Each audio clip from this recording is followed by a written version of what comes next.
How to share your Canva website link. Hey everyone and welcome. We hope you're all doing great. In this video, I show you all you need to do in order to be able to share your website with others with the obvious link.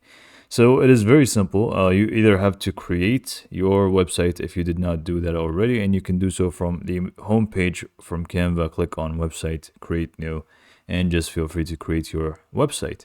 Or you can just go ahead and open it up if you already have one, which in this case, I already have this one.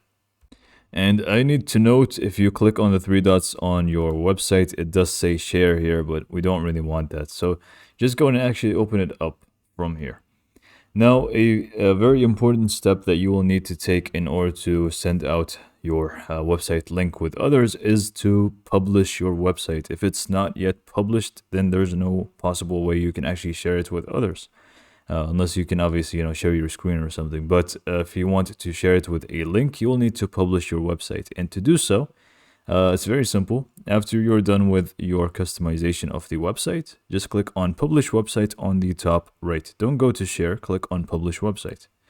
And once you open this up, you obviously are going to set up a few things here. For example, resize on mobile, include navigation menu, and then they're actually going to give you the website URL, but it's not going to work unless you finish the publishing process. Now there are going to be more settings here, so publish settings, you can add a description, and also you can just go to advanced settings and add a password protection, for example. And you have more stuff like search engine visibility. You would want to have that turned on, by the way. And yeah, once you're happy with the settings, just click on publish website. I know mine says republish because mine is already published.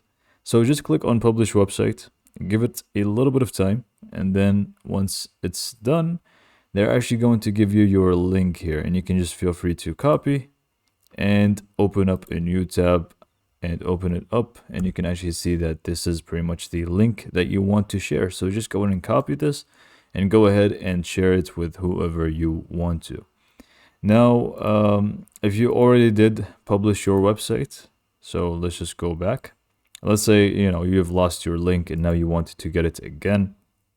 And basically, you just want to share it with other people while it's already published. Now, it's going to be exactly the same way. Just click on it, click on publish website on the top right. But this time, instead of clicking on publish website again or republish, you will find it over here, and you can just feel free to click on it or copy it and just, copy that and send it to other people. And you can also feel free to change the handle, not the entire site thingy, the handle. So you can just click on that and change this if you would like to. And this is pretty much all for this video. So hopefully you found it to be informative, and thanks for watching.